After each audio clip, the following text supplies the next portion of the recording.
C'est parti, concentration, elle joue gros. Émilie, c'est maintenant. Ça And world champion representing France, Alors peut-être La Britannique est en train de craquer.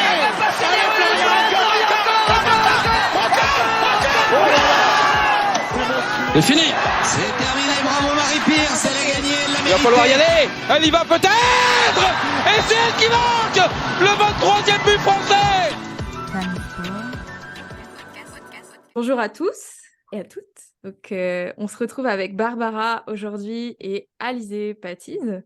Comment ça va les filles? Ça va génial, merci. Alizé, ça va? Ça va, merci. Salut à tous. Merci de m'avoir invitée. Merci à toi d'être là. Merci de nous faire l'honneur d'être sur le podcast. Alors, pour commencer, je vais t'introduire un petit peu. Est-ce que je dis bien ton nom de famille déjà? Ça se dit Patiès parce que c'est un prénom Patiès. italien et du coup on prononce toutes les lettres, mais j'ai l'habitude, Très bien. c'est pas grave. Eh ben, on va quand même toutes les prononcer parce que c'est important que ce soit dit correctement. Donc, tu t'appelles Alizé Patiès.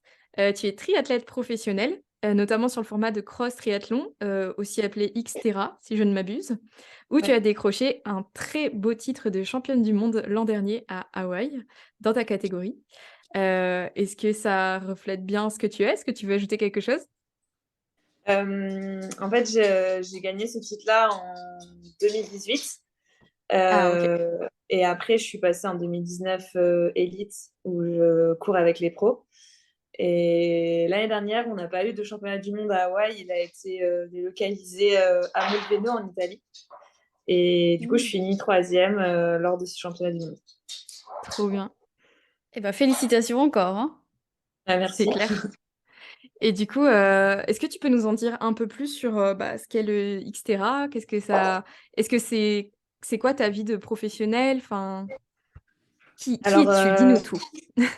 le Xterra, c'est un label privé tout simplement, comme Ironman.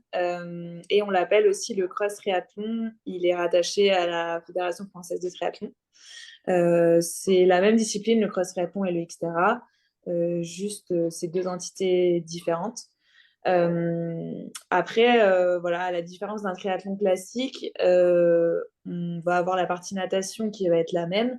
On va soit nager en lac ou en mer ou en océan.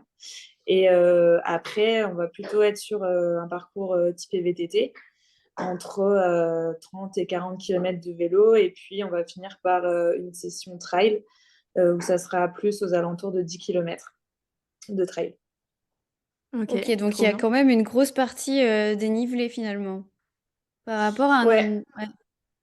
Ouais. En fait, ça va varier beaucoup en fonction des compétitions et des terrains, des localisations des sites, on va dire.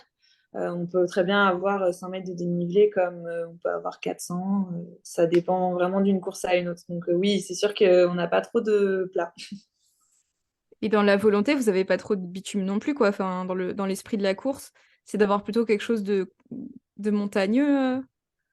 Ouais, alors je dirais que les terrains est beaucoup plus rocailleux, on est beaucoup plus dans la nature, dans la forêt. C'est vrai qu'Xterra privilégie beaucoup l'aspect naturel, autant sur la partie VTT que le trail. Et c'est vraiment en sous-bois ou en fonction du relief du site, quoi. Donc ça peut arriver qu'on ait des fois des petites parties avec du goudron pour relier un point à un autre dans la forêt, mais on va dire que c'est pas la majeure partie du trail. Ok. Et du coup, ça t'oblige à t'entraîner sur ce type de terrain finalement? Donc Euh, tu vis à un endroit qui te permet de t'entraîner pour ça spécifiquement ou pas du tout? Je suis curieuse parce que je connaissais pas cette discipline en fait. Donc du coup, c'est intéressant. ouais, alors en fait, Xterra, c'est assez récent. Ça a été créé en 95, donc ça a à peine 26 ans. Euh, et du coup, je m'entraîne quand même la plupart du temps sur la route, en VTT, en vélo de route, pardon. Et en Ok. VTT, oui, je complémente, parce que c'est vrai qu'à Chambéry, on a quand même de quoi faire. Mais je dirais 70% du temps, je fais quand même de la route. Et après, en course à pied, je fais un peu des deux, un peu de trail, un peu de course sur route. Ça dépend. Et en VTT, du coup, ça s'apparente plutôt à du VTT de descente ou c'est comme du cross plutôt t'as quoi comme profil en VTT? En VTT, ouais, c'est un peu comme, je sais pas si vous connaissez le cross-country, le VTT Oui, cross-country qui est un sport oui. olympique. Donc, c'est à peu près similaire, même si je dirais que c'est moins technique. C'est un circuit qui varie en fait d'une course à une autre. Soit on fait plusieurs boucles, soit on fait une seule et unique boucle de 30 à 35 km avec des difficultés techniques, surtout physiques. Et, euh, et oui, c'est beaucoup plus typé cross-country. Il n'y a pas que de la descente. Il y a des profils vallonnés, donc de la montée, un peu de plat, un peu de descente. Ça permet voilà, de trouver à chacun un peu son rythme sur ce genre de course. Mais ouais, c'est complètement différent d'une course à une autre, c'est sûr. Ok, Trop intéressant. intéressant. Ouais. Et peu commun en fait. Et comment t'es tombée dans ce sport? Parce que là, du coup, on a un peu fait les choses dans le désordre, on te parle direct de ton sport. Mais du coup, comment toi, Alizé, t'es venue à faire ce sport? Un peu par hasard parce que moi je viens de la danse moderne au début. Donc, j'en ai fait pendant 7 ans et demi. Et je suis arrivée au lycée, il y avait une section sportive. Et je me suis dit, bah, pourquoi pas. J'aimais beaucoup le sport et j'en ai fait en UNSS. Donc je me suis mise dans cette section sportive et là j'ai un peu découvert tous les sports outdoor tels que l'escalade, la course d'orientation, le VTT, le duathlon. Donc c'était vraiment chouette. Et je me suis trouvée de passion pour le VTT. Donc voilà, j'ai dû arrêter un peu la danse parce que faire de la danse plus du VTT plus les études, c'était un peu compliqué. Et puis j'aimais bien cet univers-là de sport où c'était assez mixte au final, même s'il y avait moins de filles à l'époque. Mais c'est vrai que on a de plus en plus de femmes intéressées par ce sport et c'est chouette, je trouve. Ça permet d'avoir une plus grande mixité. Et voilà, de fil en aiguille, j'ai fait compétition régionale, départementale, nationale, mondiale aussi. Et puis, j'ai continué mes études à côté en faisant une école de commerce à Marseille. Et on suis arrivée à un stade où après, c'était compliqué vraiment de faire les deux à haut niveau. Et je suis arrivée un peu à essoufflement de faire qu'un sport. J'avais envie de faire plusieurs sports. Et autour de moi, j'ai eu la chance d'avoir des amis qui pratiquaient du etc. Et je me suis dit, bah, ça peut être un beau challenge d'essayer ça, surtout que je ne savais pas nager finalement. Donc voilà, je suis rentrée dans ce challenge-là sportif et je me suis un peu prise au jeu et maintenant j'essaie d'en vivre quoi. Donc c'est vrai que quand je regarde derrière moi, je me dis c'est plutôt chouette. Ah, c'est clair. Grosse aventure, ouais. C'est Ouais. incroyable. Parce Ouais, que c'est je crois fou. j'ai cru lire qu'on venait pratiquement du même endroit. Donc je suis bourguignonne aussi. Je sais pas si tu le savais, Alizé. Non, je savais Euh, pas. ouais, je viens de Guignon en Saône-et-Loire. J'ai pu lire que tu étais du bassin dijonnais, c'est ça? Ouais, mes Et du parents coup, habitent, t'habites où du coup? Pardon. mes parents habitent vraiment à Dijon. Ok. Parce que du coup, on ne voit pas trop la mer de chez nous. Donc c'est vrai que, comment Ouais. dire, on n'a pas une région qui favorise vraiment la natation.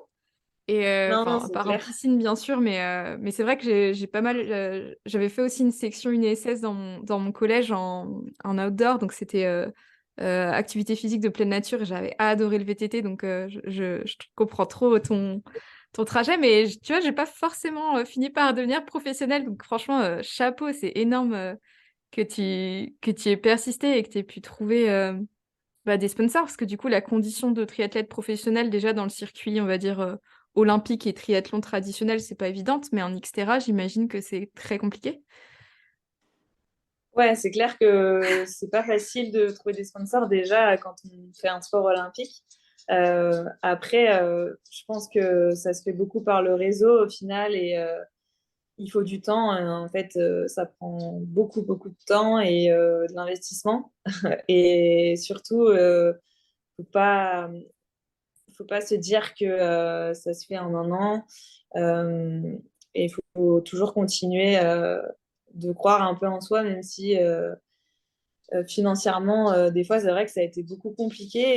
Et je me suis dit, mais là, je vais tout lâcher parce que ça sert à rien que je continue vers cette voie-là. Je vais vers quelque chose qui potentiellement ne peut pas marcher dans quelques années. Et est-ce qu'il faut prendre le risque ou pas, quoi? C'est vrai que c'est une question qu'on peut beaucoup se poser quand on est athlète professionnel et surtout bah, voilà, dans le cross triathlon et peut-être dans le triathlon aussi. Et En tout cas, on te ok, souhaite que ça continue le plus ouais, longtemps possible. Excuse-moi, Barbara, je t'écoute. c'est clair. Non, pas de souci. C'est hyper courageux, je trouve, et honorable vraiment de vivre sa passion à fond et de laisser de côté, bah, effectivement, comme tu disais tout à l'heure, on peut pas tout faire. Du coup, t'as été diplômée et t'as arrêté tout de suite après, ou comment t'as eu ce cheminement de te dire, ok, ben, ce que je veux, c'est vraiment faire ça tout le temps, enfin m'y consacrer et, et pas avoir un taf normal, entre guillemets, et à côté les compètes et tout, quoi, parce que ça fait trop. Bah, non, en fait, je pensais pas du tout faire ça. J'ai fait mon école de commerce euh, à Marseille, du coup, j'ai fait une licence. En fait, j'ai déjà fait une classe préparatoire pour rentrer aux écoles de commerce. Donc là, j'étais toujours en train de faire du VTT à cette époque-là. Mais bon, pas énormément parce qu'en classe prépa, j'avais pas trop le temps. Mais j'en faisais un peu pour me vider la tête, quoi. Et après, je suis rentrée en licence et j'ai continué de faire un master. Et là, j'ai fait un master marketing et événementiel dans le sport. Et c'est en dernière année que je me suis lancée dans le Xterra. Et j'ai vraiment adoré cette sensation d'être libre un peu dans mon sport et de me dire, bah, j'ai pas envie de faire du VTT, bah, je vais aller nager ou je vais aller Mhm. courir. Et je pense que je l'ai fait à une période de ma vie où j'avais besoin d'essayer d'autres choses. Donc j'ai fini mes études en 2020. J'étais diplômée en 2020 et en 2019, j'ai commencé à être en élite sur le circuit Xterra. Et j'ai vu qu'au fur et à mesure, ça marchait, je m'investissais, j'étais motivée. Et je commençais à me poser la question. Et puis, je voyais quand même que ma mère n'était pas trop OK pour ce genre de choses.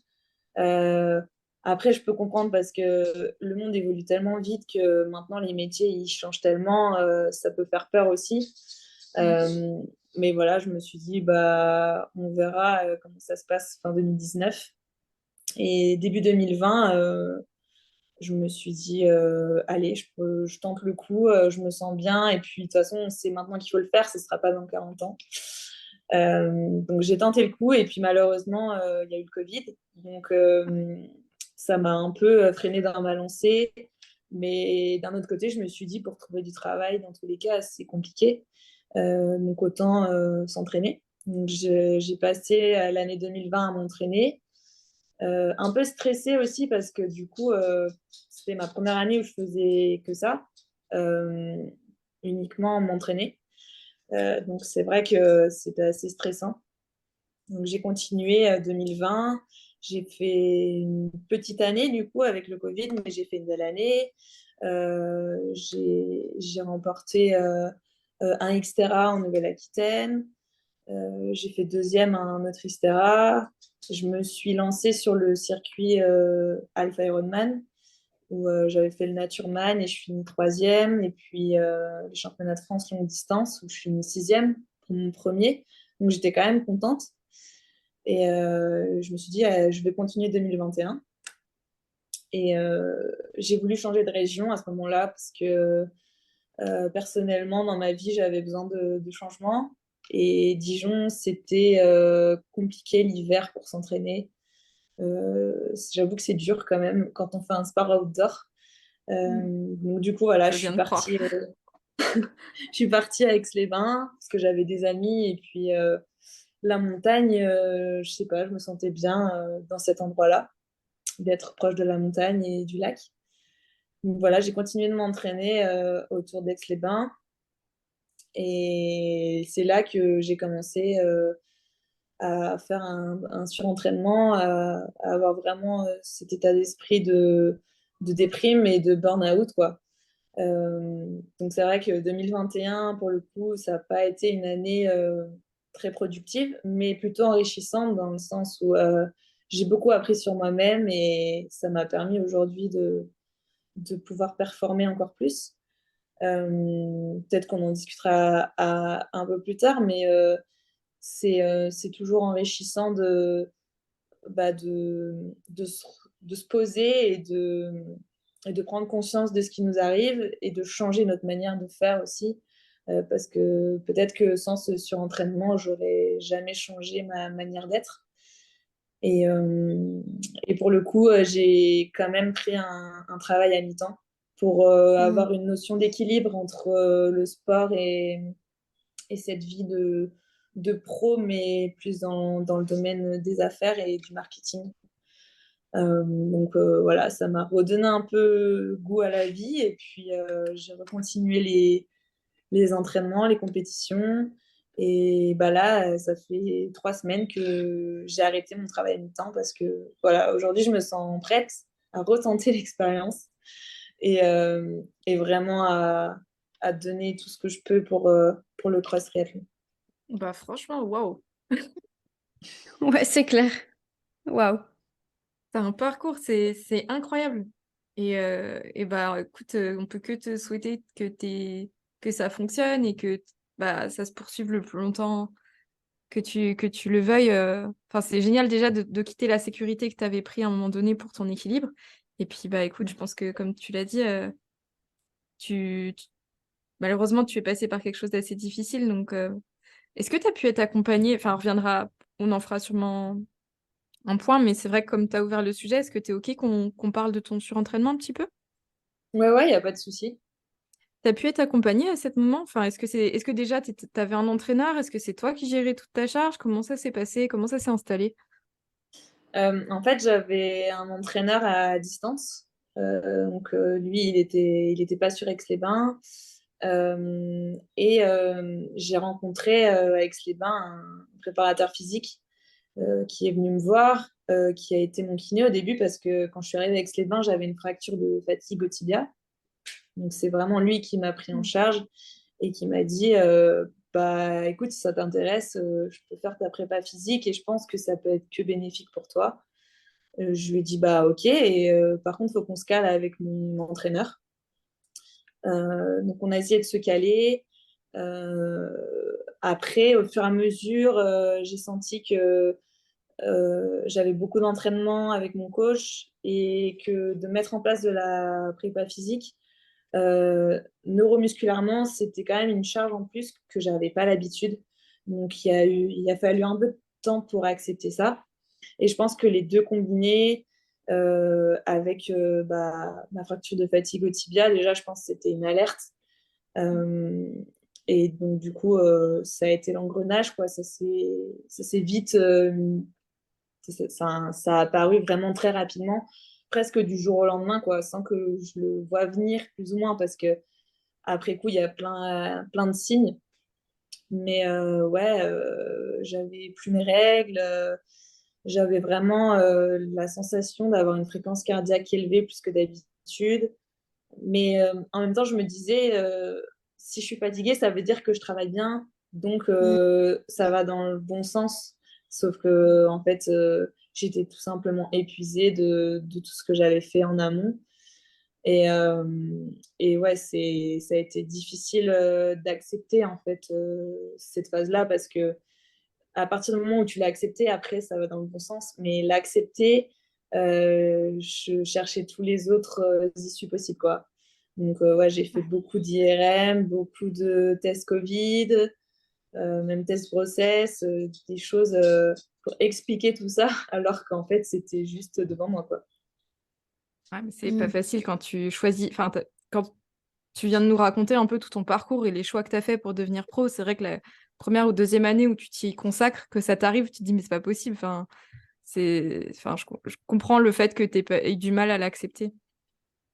Ouais, c'est clair. Après, j'ai quand même été bien suivie dans le sens où j'avais un médecin du sport qui m'a suivie déjà pour ma fracture de fatigue, qui m'a donné des conseils.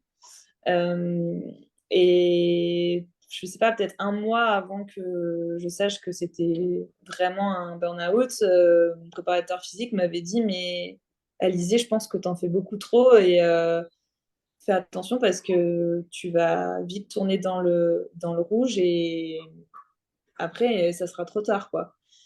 Mais bon, j'étais un peu bornée, je pense. Et du coup, j'ai continué vers cette voie-là en me disant, non, mais ça va, c'est bon, je, je peux encaisser les coups. Et en fait, au bout d'un moment, physiquement, même si le mental a su gérer ça, physiquement, le corps a pu accepter tout ça. Et oui, pendant 2 mois, c'était vraiment horrible parce que j'étais tout le temps fatiguée et je pouvais rien faire. En fait, j'ai tellement l'habitude de faire tout le temps plein de choses dans une journée que de rien faire pendant 2 mois, j'avais l'impression que c'était une punition. Et, et ça a été dur, mais aujourd'hui, je suis limite contente d'avoir eu ça parce que j'ai changé tellement ma façon de faire.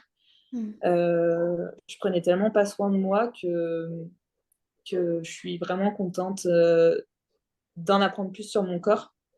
Et c'est vraiment important, en fait, quand on est une femme, déjà, de prendre soin de son corps, sur son cycle, sur ses blessures, sur son alimentation, sur son équilibre de vie.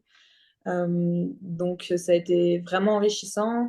Et d'être accompagnée, c'est hyper important, je pense. Je pense que si on est un peu livré à nous-mêmes dans cette phase-là, c'est difficile de remonter la pente et c'est encore plus long que d'être accompagné, je pense. Ouais, c'est sûr. C'est clair. Merci en tout cas d'en parler parce que il y a tellement de sportives qui passent par des Ouais. phases comme ça et qui, bah, déjà, soit comprennent pas, mais même quand elles sont pas dans le sport de haut niveau, elles se culpabilisent parce que elles n'arrivent pas à faire plus en fait. Mais je crois qu'il y a vraiment quand même quelque chose de l'ordre de la valorisation de l'effort finalement et même de la douleur quoi dans le sport. Et je trouve que c'est dommage parce que bah, ça peut précipiter quand même des situations qui s'enveniment et qui deviennent beaucoup plus compliquées à gérer une fois que l'engrenage est lancé, quoi. Mm. Et ouais, est-ce que tu pourrais nous expliquer un petit peu justement bah, qu'est-ce qui t'a permis d'aller de l'avant, de t'en sortir? Euh, Bah pour le coup, j'ai fait un peu un reset sur moi-même. Euh, Déjà mentalement, je me suis dit, ok, j'en suis là dans ma vie, je sais pas ce que je veux faire. En fait, pour tout avouer, quand je voyais mes vélos, ça me dégoûtait, quoi. Je savais même pas si j'allais pouvoir remonter sur mon vélo, euh, rien que pour le plaisir, même pas pour la compétition. Donc, j'étais un peu stressée de me dire qu'est-ce qu'il faut que je fasse.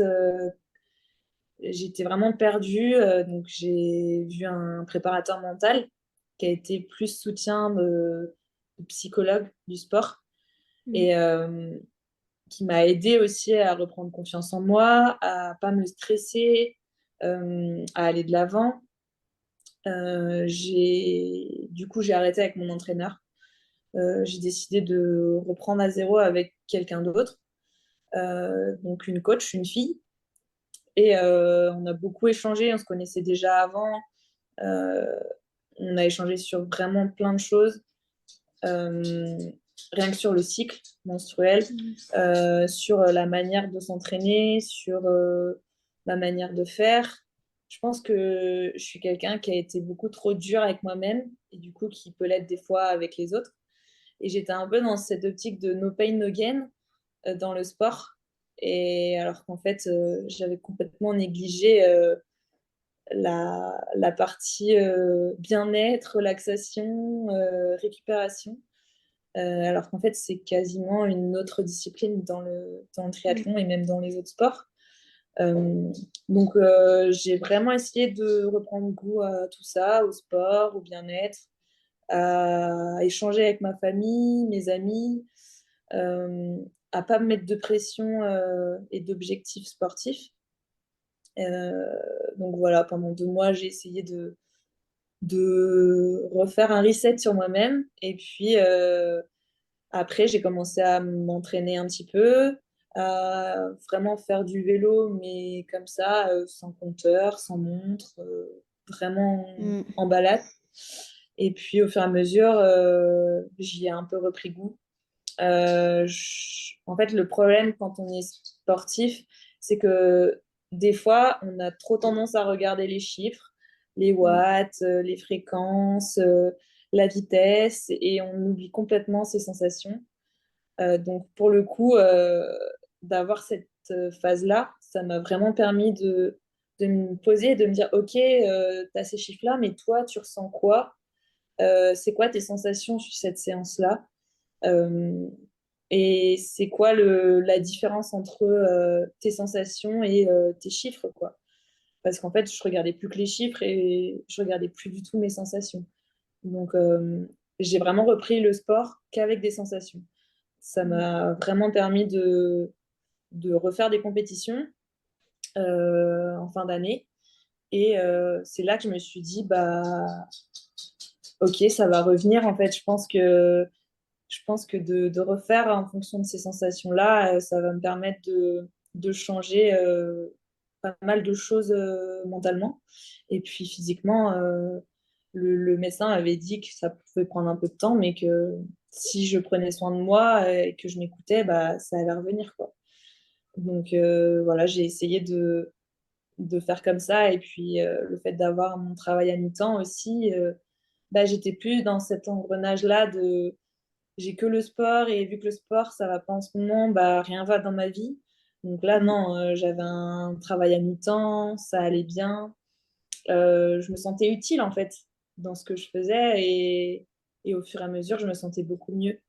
Et d'échanger aussi avec des sportifs qui ont eu un burn-out, ça m'a fait du bien, je me suis sentie moins seule et je me suis dit, ok, elles s'en sont sorties, donc moi aussi je peux m'en sortir et continuer dans le sport, quoi. En fait, je pense que c'était ça aussi ma crainte de me dire, j'ai eu un burn-out, donc le sport c'est fini pour moi.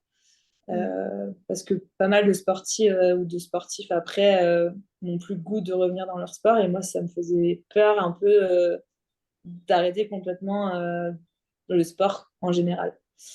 Donc ouais, c'était un peu prendre le temps, on va dire, de tout ça. Parfait. Bah, Alizé, franchement, Ok. juste Ouais. trop ouf le partage que tu viens de nous faire. Et, euh, et du coup, enfin, ça me fait penser à un phénix qui renaît de ses cendres. Et je trouve ça dingue que tu as fait un super parcours et tu dois retourner à la compétition maintenant avec un peu d'émotion. Enfin, je sais pas comment c'est tes retours à la compétition maintenant, comment tu le vis? Bah, c'est vrai que début 2022, j'ai commencé l'année un peu stressée parce que l'année d'avant, du coup, était compliquée. Et puis, la première course que je fais, je gagne la course. Donc, c'est vrai Oh. que j'ai eu vraiment beaucoup d'émotions à l'arrivée. C'était vraiment chouette et ouais, j'avais vraiment les larmes aux yeux, quoi. C'était vraiment, vraiment un truc inoubliable. Et je pense que j'y serais jamais arrivée sans les gens autour de moi qui m'ont beaucoup aidée parce que c'est c'est vraiment déjà difficile de vivre ce genre de choses et de continuer à s'entraîner dans de bonnes conditions comme j'ai pu le faire. Ouais, je suis vraiment reconnaissante des gens autour qui m'ont aidée et je continue du coup de travailler avec eux et bah, de les écouter aussi parce que des fois, le ressenti qu'on a sur nous-mêmes, il est différent de ce que les autres voient de nous. Donc non, franchement, ouais, c'est top. Ouais, complètement. Ok. Puis c'est ce que tu disais aussi, tu sais, en termes de ressenti. En fait, c'est difficile de faire la différence entre le moment où on a, entre guillemets, la flemme ou le moment où on peut plus. Et je pense que tu as typiquement, quand il y a des blessures, il y a plein de personnes, des athlètes qui décrivent ce stade où ils ont accumulé les séances où ils se sont poussés fort, fort, fort dans... Et c'est très dur parce que tu sais plus faire confiance à ton ressenti parce qu'une fois que tu es sur la séance, bah ça va. Et du coup, tu te dis, bon, bah voilà, du coup, si finalement j'étais peut-être pas si fatiguée ou peut-être... Enfin, c'est pas comme si c'était une recette simple et le diagnostic du burn-out est pas facile à poser. Donc déjà, c'est génial que tu aies une équipe... Enfin, génial. Je sais pas combien de temps ils ont mis à l'identifier, mais j'ai pas l'impression que tu aies eu trop d'errance médicale autour de ça et très vite, ils ont pu pointer du doigt qu'il se passait quelque chose et ça, franchement, c'est quand même signe que tu étais bien accompagnée, donc vraiment top. J'avais une petite question parce que tu as parlé de ça. Tu disais que tu n'avais plus tes menstruations à une période. Est-ce que du coup, on t'a expliqué ce qui se passait? Est-ce que tu as un peu compris que ça avait un lien avec ta fracture de fatigue? C'est des choses qui t'ont été expliquées médicalement ou pas? Non, en fait, à cette période-là, où je me sentais pas bien, je me suis posée, je me suis dit, OK, bah, il y a ça qui va pas, et plein d'autres choses. Et du coup, le médecin m'a fait remplir un questionnaire typique de burn-out, de surentraînement. Et à la suite de ce questionnaire, et c'est là qu'il m'a dit, bah, tu es dans la phase de surentraînement et t'es pas trop dans le gouffre encore, donc arrête pendant 2 semaines au moins parce que là, c'est pas bon signe les indications que tu mets dans le questionnaire. Donc non, je savais pas que le fait de plus avoir ces règles, c'était aussi lié à une fracture de fatigue ou quoi.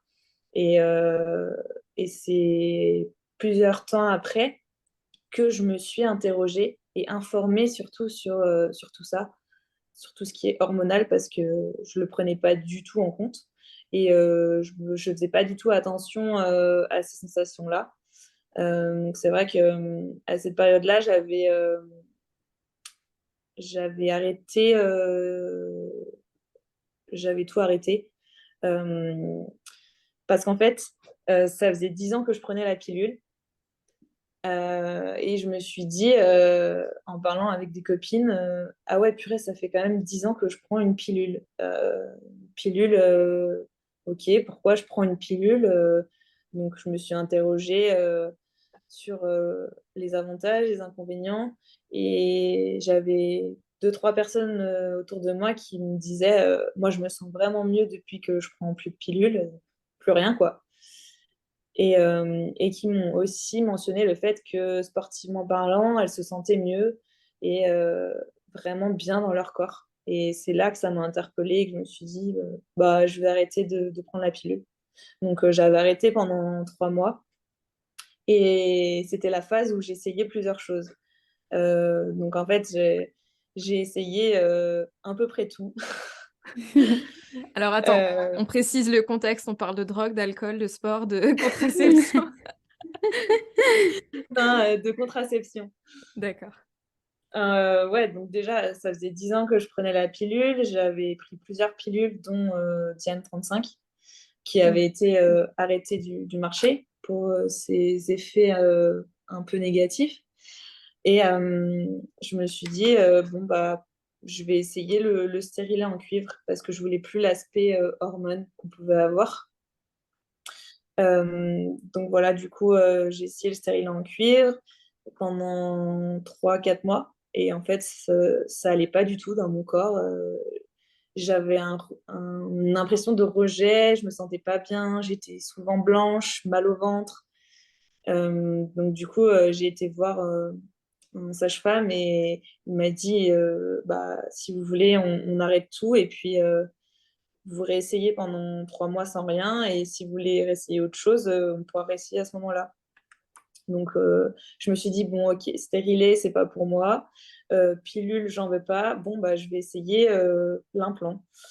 J'ai une amie sportive aussi de haut niveau dans le ski cross qui m'avait dit que c'était quelque chose qui marchait bien sur elle.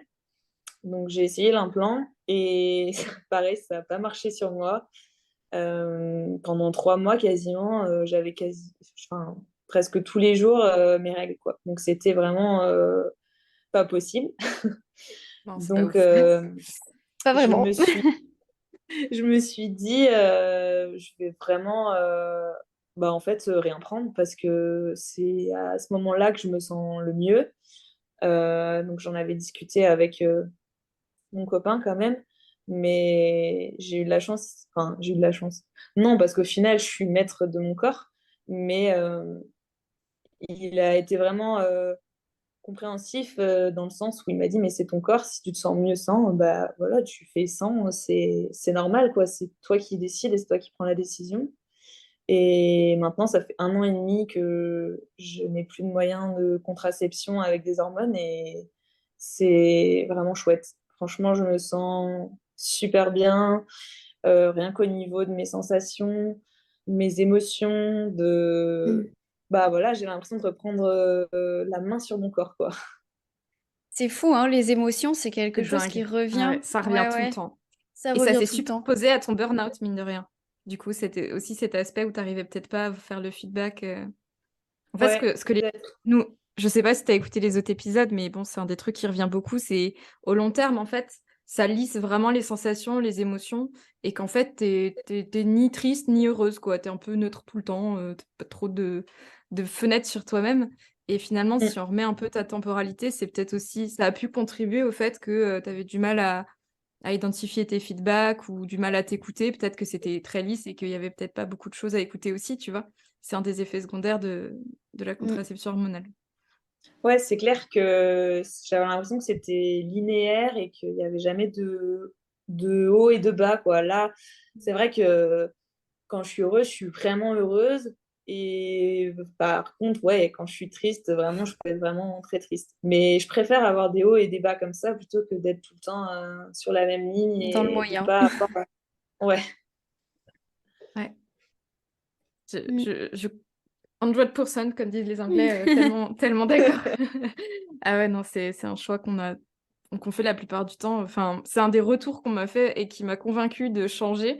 Et c'est un des retours que je fais le plus en mode, non, mais c'est chouette d'avoir les pics, du coup, même les mauvais, mais d'avoir ceux qui sont ouais. en haut. Mm. Et c'est vrai que Et du coup, quand j'avais été à la conférence que tu avais fait à Grésy, c'est là que je me suis dit, mais comment je suis tellement contente et c'est tellement vrai tout ce que tu dis que ça m'a encore plus confortée dans cette décision-là et rien que pour les entraînements parce que tu arrives à voir un peu grâce à ça bah, si tu es vraiment fatigué, si ton corps s'adapte bien au niveau des blessures, au niveau de la récupération. Donc non, franchement, ouais, c'est top.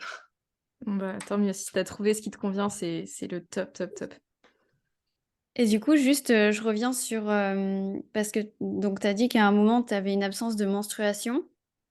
Donc, tu t'en es rendu compte finalement quand tu as arrêté la pilule, c'est ça? Ou après l'implant? Non, en fait, j'avais un manque de règles dû au surentraînement, mais pas forcément lié à l'arrêt de la pilule ou quoi. Mm. Et je dirais même que j'ai eu de la chance parce que quand j'ai arrêté la pilule, mon cycle a continué d'être régulier, Mm. plus ou moins. Donc, c'était quand même assez plaisant. Mais non, le fait de ne plus avoir mes règles, c'était vraiment lié au surentraînement et pas aux moyens de contraception. Alors, du Ok. coup, en fait, Euh, j'allais rebondir sur la même chose, mais du coup, tu n'avais plus de saignement de privation, c'est-à-dire quand tu arrêtais ta plaquette, il n'y avait rien qui se passait, c'est ça? Parce que du coup, je pense qu'on... Non, ah oui, pardon, je me suis mal exprimée peut-être. À la période où j'ai fait mon burn-out, je prenais pas de contraception Ah, hormonale. ok. J'avais rien du tout. D'accord. Parce Ok. qu'en fait, si tu veux, il y a un article qu'on qu'on lit avec Barbara, qu'on est en train de bien décortiquer et je pense qu'on fera peut-être un épisode, ou en tout cas des réels ou un post dessus. C'est, les symptômes en commun entre le surentraînement et le RED-S. Alors, du coup, D'accord. est-ce que tu es familière du concept du RED-S ou pas? De toute façon, je pense qu'on va le redire pour les auditeurs, mais Ouais, tu en avais parlé donc dans ce- le REDS, c'est le Relative Energy Deficiency in Sport Syndrome. C'est la déficience énergétique relative dans le sport quand tes apports sont insuffisants par rapport à ta dépense énergétique. Et en fait, il y a pas mal d'auteurs, et notamment il y a plein de cas où ils ont eu du mal à discerner les deux. Et la question, c'est est-ce qu'on regarde, il faut regarder le surentraînement avec cette composante-là, en se disant, bah, est-ce que la question des apports énergétiques est vraiment posée dans le surentraînement avant de poser le diagnostic du surentraînement? Parce que du coup, il y a beaucoup de signes, notamment au niveau de l'humeur, au niveau de l'envie, au niveau de l'aménorrhée, des fractures de fatigue. C'est des choses qui sont en commun pour les deux et c'est pas forcément facile de dissocier l'un ou l'autre. Le plus important dans ton cas, c'est qu'on l'ait trouvé. Enfin, moi, je trouve ça génial, vraiment, que t'aies pas persisté 1 an dans cette situation parce que on n'aurait pas le plaisir de te suivre sur tes courses. Donc, vraiment, j'en ai des frissons, tu vois. Parce que malheureusement, des histoires de sportifs déchus, on les entend pas parce qu'ils sont pas au top niveau, en fait, parce qu'ils ont eu des Ouais. carrières brisées par des professionnels qui n'étaient pas suffisamment informés, des coachs qui n'étaient pas suffisamment informés.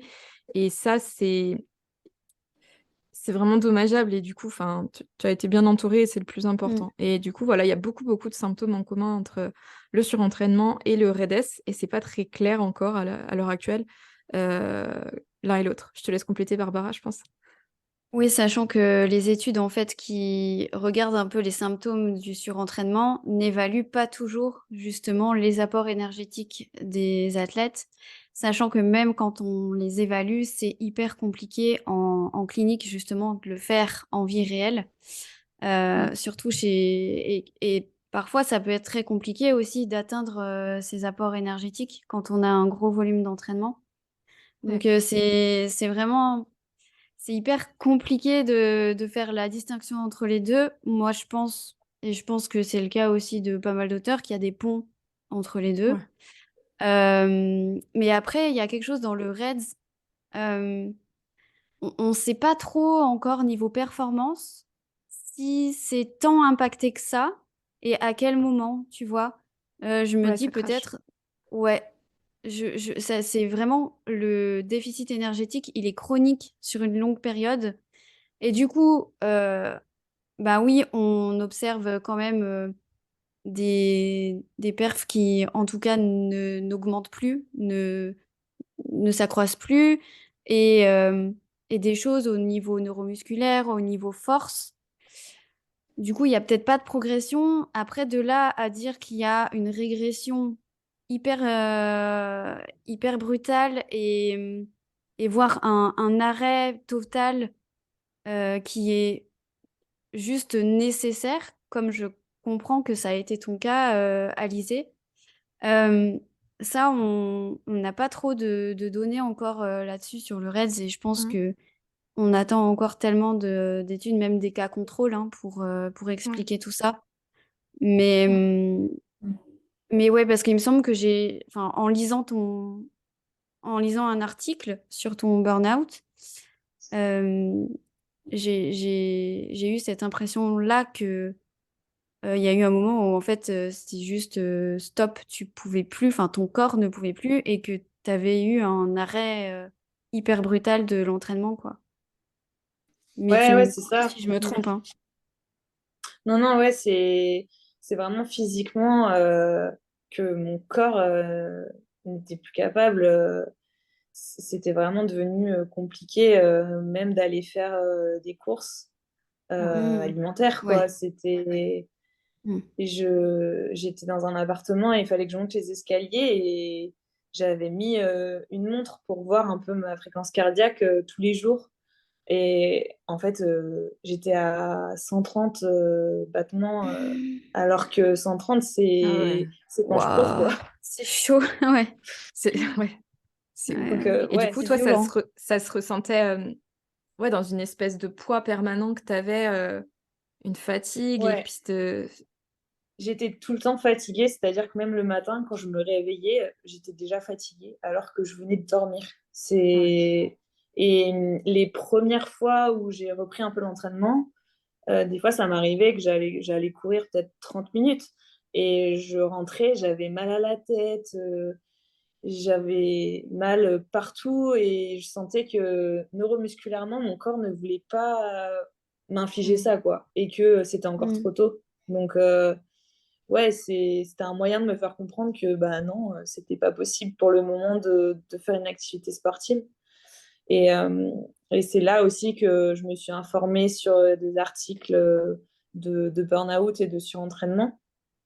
Et, et ouais, les symptômes étaient plus ou moins similaires que les miens. Donc, Ouais. c'est tout ce qui est fréquence cardiaque, mal de tête, déprime, absence de règles. J'étais aménorrhée aussi en fer. Donc, beaucoup de choses, quoi. Ok. Ouais. Après, je pense, c'est intéressant. là, c'est un peu des délires sémantiques, je pense, de chercheurs où, tu sais, genre, on veut se mettre d'accord. En fait, c'est très commun et je pense que c'est vraiment deux cercles qui ont une grosse partie en commun. Et après, c'est des petites guéguerres sur le sens du mot, mais c'est clair que tu reviens de loin et c'est des frissons en écoutant ton histoire et en pensant à ce que tu as traversé. Bah, j'espère que ça pourra aider d'autres sportives aussi. Ah bah, c'est en fait, clair ce qui est que ça va difficile, inspirer. ouais, carrément. Ce qui est difficile dans le triathlon, c'est qu'il y a toujours un truc à faire. Donc, c'est un sport d'hyperactif au possible. C'est-à-dire que quand tu as envie d'être occupé, c'est un super sport. Et en Ouais. plus, la règle du plus, tu as l'impression que tu peux tout cumuler. Et c'est vrai, tu te dis, bon, ça va, je vais nager, je vais juste nager 500 mètres, c'est bon, les gars. Je viens de finir mon vélo, ça va, ça le fait. Et puis après, non, mais c'est bon, je déroule les jambes après le vélo. Et en fait, c'est la règle du plus, et tu as l'impression que le plus égale le plus égale le plus. Et sauf qu'en fait, ben, l'entraînement, c'est pas aussi simple que ça. Et c'est vrai que j'aime beaucoup les situations, mais plus égale plus, ça marche pas avec l'entraînement. Il y a un moment donné où ça décroît et c'est pas en faisant plus qu'on a plus. Et tu parlais tout à l'heure de no pain, no gain. Il y a une culture du doloris. C'est Bertrand, kilomètre 42, qui l'a dit. Je trouve ça hyper intéressant. Avec Ouais, Emma avec Claire. Wadio. Non, Emma. Ouais, c'est ça. Ouais, avec Emma. Le dolo. Alors, tu le définiras peut-être mieux que moi, Barbara, mais je trouvais ça tellement vrai. En gros, c'est qu'il y a une culture de la douleur presque dans le sport. Et tu l'as dit toi-même, Alizé, c'est un peu le no pain, no gain en mode, de toute façon, tu te déconnectes à un moment donné. Et en fait, si t'as pas mal, c'est presque bizarre. Ça veut dire que t'as pas assez poussé. Et c'est difficile. C'est difficile parce que c'est ancré dans l'entraînement et quand tu as des résultats, bah oui, quand tu dois faire des séances à seuil, il faut te pousser, quoi. C'est le jeu. Mais combien dans la semaine? Et puis, est-ce qu'on t'a bien expliqué les règles? Est-ce que tu as bien expliqué que bah, tu es censé récupérer quand même entièrement avant d'en remettre une deuxième? Alors, tu vois, tous ces paramètres-là, où quand on a un sport comme le triathlon, c'est très, très complexe à manager dans une vie. Et en plus, je me dis, t'as dû voir tout ce temps libre, t'as dû dire chic, matin, après, midi. Tu vois, alors que quand tu es Oui, c'est ça. étudiante ou quand tu travailles, tu as quand même un peu entre ouvrez Le les guillemets, cadre. hein, la vraie vie ou le cadre professionnel qui te drive. Et là, cette fenêtre libre, ce tableau blanc à écrire, mine de rien, a pu être bah, aussi source de tout ça, quoi. Je pense que c'est aussi parce que j'avais envie de prouver aux autres que j'étais Mm. capable et surtout le fait que je voulais pas passer comme une feignante. Parce que c'est vrai que des fois, le sportif de haut niveau, il n'est pas vu comme une personne qui travaille tous les jours. C'est vrai que des fois, j'ai eu des réflexions du style, mais tu fais quoi comme métier? Bah, je suis cross triathlète professionnelle. Non, mais ton vrai métier. Et du coup, Oh là Ouah, là. les gens se rendent pas c'est- compte. Ouais, c'est clair. et du coup, ça m'a fait douter, mine de rien, et je me suis dit, mais il faut que je travaille plus parce que là, j'en fais pas assez. Et au final, c'était une connerie. Et la phrase qui m'a beaucoup aidée, qu'un ami m'a dit, c'est, mais tu sais, elle disait, le mieux est l'ennemi du bien. Et Ah, c'est vrai j'adore. que Mm.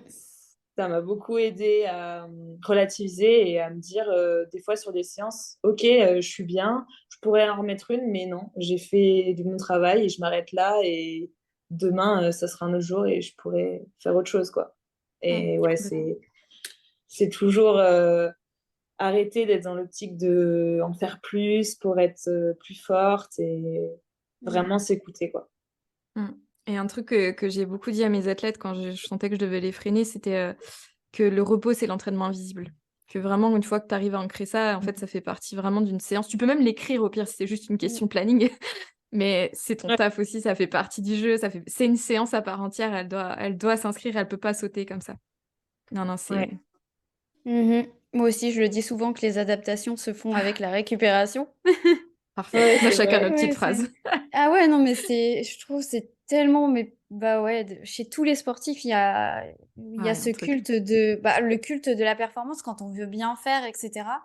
Mais même quand on appartient finalement à une communauté de sportifs, il y a, J'allais rebondir là-dessus sur les réseaux sociaux aussi. Vas-y. ouais, c'est toutes les croyances qu'on a, avoir des courbatures, ça veut dire que la séance a été efficace. Toutes ces choses qui entretiennent finalement des comportements qui sont pas adaptés à l'activité physique. Et quand on a des gros volumes d'entraînement, ou même quand on est sportif passionné et qu'on en fait quand même un peu, ben c'est contre-productif en fait. Et c'est là où le mieux devient ennemi du bien. C'est ça. Ouais. Et je trouve, bah, tu vois, tu parlais de son image. Enfin, du coup, en tant que trouver des sponsors, ça fait un travail d'image qui est énorme, qui est par rapport aux réseaux sociaux. Et en fait, je pense aussi qu'il y a eu qu'il y a un miroir aussi par rapport à ce que font les autres, qui essayent de se mettre en avant aussi parce que c'est le jeu pour avoir des sponsors, pour sa visibilité, mais qui n'est peut-être pas la personne qui publie, elle peut être dans son canapé et ça, on a tendance à l'oublier. Que Mm. le moment où la personne filme une séance sur piste et fait un super réel à 20 km/h, bah, elle est peut-être en canapé sur son jour off de la semaine, quoi. Mais ça, c'est une distorsion qui se passe avec les écrans qui est pas facile, et d'autant plus quand vous essayez de vivre de votre image en tant que professionnel sportif. Et ça doit vraiment pas être évident au quotidien d'essayer de pas se comparer ou de rester focus sur ce qu'on a à faire. Ouais, c'est vrai que quand j'ai commencé, du coup, je me suis beaucoup comparée aux autres, mais plus dans le sens où j'étais curieuse de savoir ce que les autres faisaient en termes d'entraînement. Et après, ça peut vite en devenir une addiction. Mais j'avoue que j'ai quand même été bien cadrée et c'est pour ça aussi que je préfère avoir un coach plutôt que me coacher moi-même. Mm. Surtout pour éviter d'être trop dans la comparaison des autres, parce qu'on a chacun des faiblesses et des forces. Et, euh, et c'est vrai que les réseaux, des fois, ça peut être vraiment néfaste. On en parlait avec des copines aussi qui font du triathlon et des fois, on se dit, ah, purée, un tel a fait ci, un tel a fait ça. Mais au final, après coup, tu te dis, mais moi, j'ai fait un beau travail aujourd'hui. Tu peux pas comparer ce que toi, tu as fait par rapport à quelqu'un d'autre. Et en fait, on montre vraiment ce qu'on veut montrer sur les réseaux. Donc, même moi, je peux très bien tricher, entre guillemets, sur les réseaux et dire ce que je veux. Et je peux très bien être blessée et mettre des photos ou des vidéos de moi en train de faire du sport. Et j'ai vraiment appris à relativiser sur ça. Et c'est aussi en voyant des filles et des garçons que j'ai eu en en coaching, pardon, parce que j'ai fait de la prépa mentale aussi l'année dernière avec quelques personnes.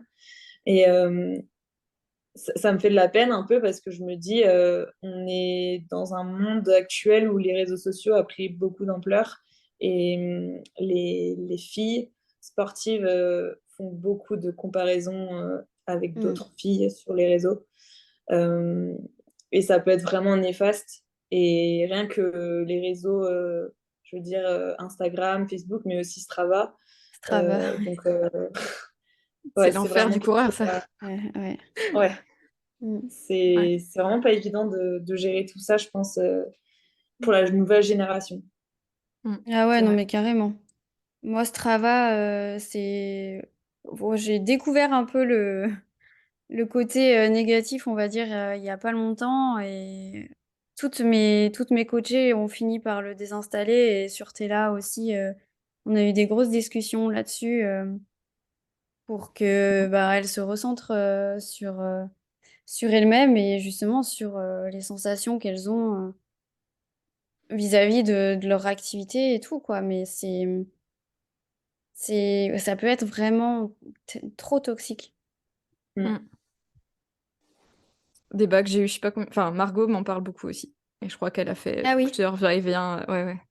Ma grande sœur, du coup, triathlète aussi, mais pas professionnelle. Mais qui, effectivement, en fait, ça prend vite une ampleur. Et tu vois, pour avoir été témoin, bon, je pense qu'elle m'en voudra pas de partager ça, mais il y a des personnes qui lui écrivaient pour savoir ses entraînements. Et du coup, sur Strava, pourquoi elle publiait pas ses entraînements, parce qu'ils auraient bien aimé s'entraîner comme elle. C'était là, mais en fait, je suis personne déjà. Et enfin, pourquoi? Enfin. Mm.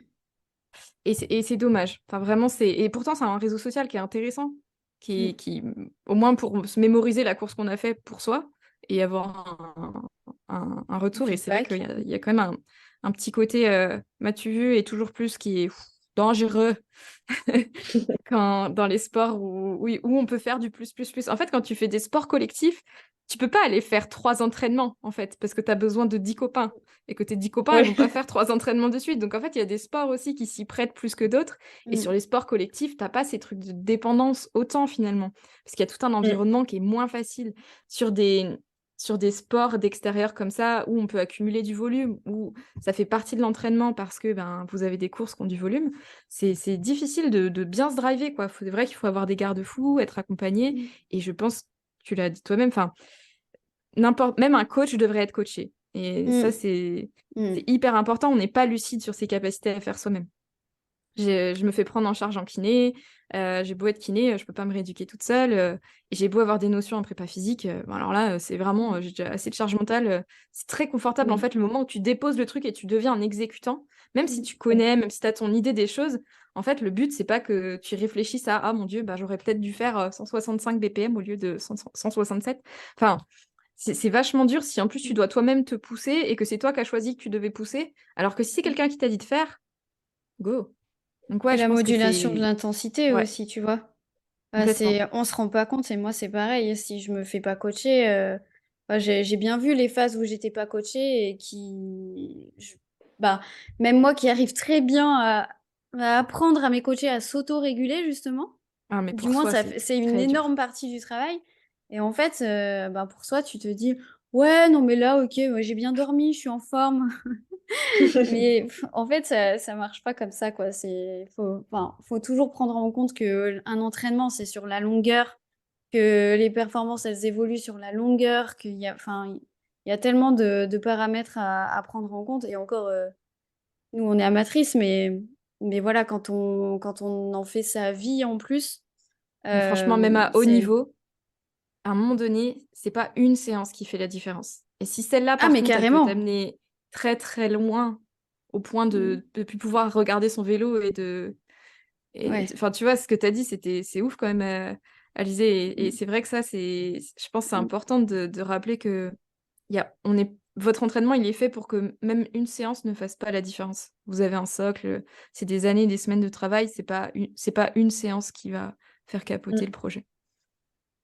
Ouais, tout à fait. On a divergé là. On est parti loin. Alors, Ouais. du coup, je profite de la pause pour dire qu'il reste 10 minutes. Yes. Punaise, bon, c'est passé vite. Moi, j'aurais aimé te poser une question. C'est la question traditionnelle de Femmes et Sport podcast. Est-ce que tu peux nous partager tes premières menstruations? Comment ça s'est passé pour toi? Comment tu l'as vécu? Alors, mes premières menstruations, je me rappelle, on était un groupe de copines, on était 3, et j'étais la petite dernière à les avoir. C'était un peu purée, quand est-ce que moi aussi je vais être une grande fille? Et du coup, je crois que je les ai eues, j'étais en quatrième. Euh, et, euh, et ouais, c'est un peu, t'as envie de les avoir pour être un peu femme, te dire, voilà, maintenant je suis une grande fille, je suis plus l'enfant de mes parents, quoi, entre guillemets. Et puis après, quand tu les as, tu te dis, bon, bah en fait, c'était pas mal avant. C'est clair. Non, mais ouais, ça s'est plutôt bien passé, on va dire. Je me rappelle encore d'une anecdote. C'est vrai que c'est un peu, pas compliqué, mais quand tu as tes règles et que tu es assez jeune, il faut savoir bah voilà, tu vas faire quoi? Tu vas mettre une serviette, un tampon, comment ça marche? Et je me rappelle que j'étais dans les toilettes et il y avait ma mère de l'autre côté de la porte qui était en train de m'expliquer comment faire en fait pour que je mette un tampon ou quoi. Et je me dis, ouais, en fait, enfin, ça doit pas être un sujet tabou, en tout cas à l'école. Même si moi, ma mère était assez ouverte sur le sujet, je pense que des fois, certains parents l'expliquent pas forcément. Et ouais, je me rappelle de cette anecdote-là parce que à cet âge-là, tu es un peu non, mais maman, c'est bon, j'ai pas besoin de toi, je vais y arriver toute seule. Et puis, bah, en fait, tu as quand même besoin de ta maman pour C'est savoir comment clair. faire, quoi. Ah, tellement. Et du coup, en tant que triathlète, comment tu gères si ça arrive pendant ta compétition? Est-ce que tu as quand même trois sports, la combi, tout ça, enfin, Ah, c'est un autre est-ce que ça famille t'est sport. déjà arrivé? Ouais, Sur longue distance. ouais. Alors ouais, ça m'est déjà arrivé de faire des courses en ayant mes règles. Et moi, j'ai pas de problème durant mes règles physiquement, on va dire. J'ai pas mal au ventre, je me sens bien et c'est même là où j'ai fait des bonnes perfs. Trop bien. Euh, donc ouais, franchement, plutôt pas mal. Euh, et moi, je mets une cup Ah, quand ok. ouais. C'est vrai. Je trouve que je me sens mieux. Un tampon, c'est pas possible. Ok. Donc, ouais, j'ai opté pour la cup. Ok. Et du coup, sur l'aspect logistique, parce que tu vois, bah, ma grande sœur fait des Ironman, donc c'est un peu ma référence en termes de triathlon. Mais c'est vrai que je vois pas énormément de toilettes, il y a des queues pas possibles. Enfin, toi, tu vises des podiums en plus. Enfin, genre, c'est pas une option de faire 5 minutes de queue, quoi. Tu vois, c'est plus cet aspect-là.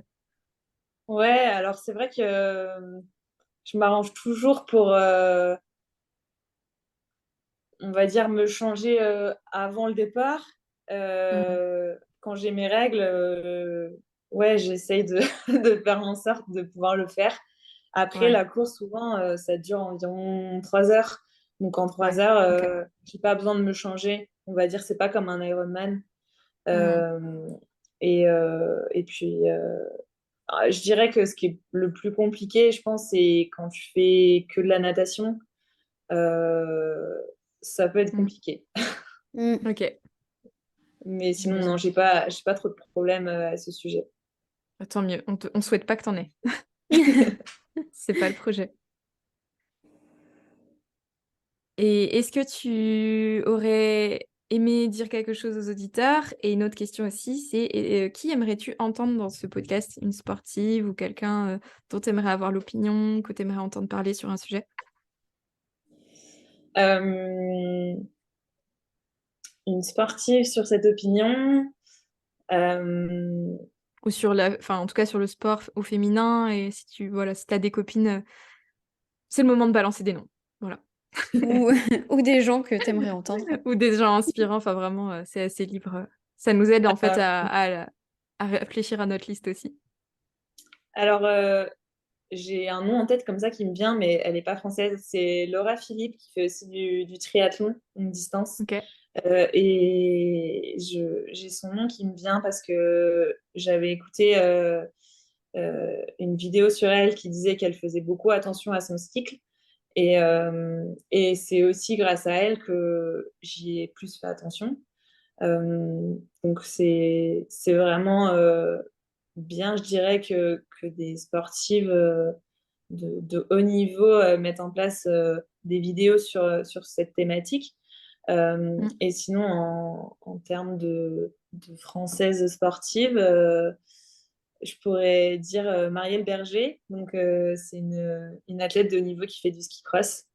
Et je pense que ça pourrait être intéressant aussi de voir sur un autre sport bah, ce que ça pourrait donner en termes de sensations et autres. Carrément. Ok, Trop bien, on merci. note. Merci beaucoup.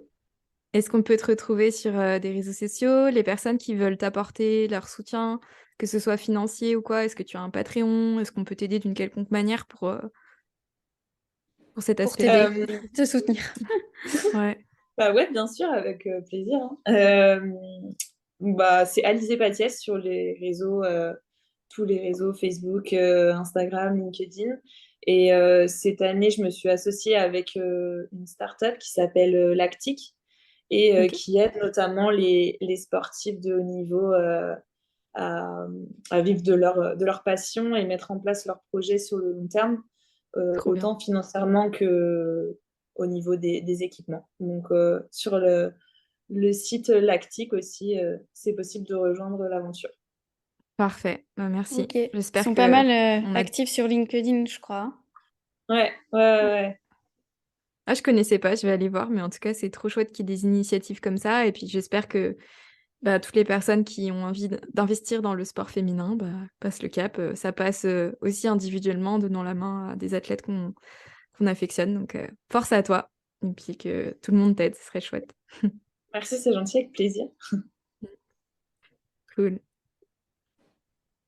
Bon, bah, je Mais pense bon, qu'on peut clôturer vas-y. cet épisode. et ben voilà. Merci à toi pour tout ce que tu nous as partagé. Merci beaucoup.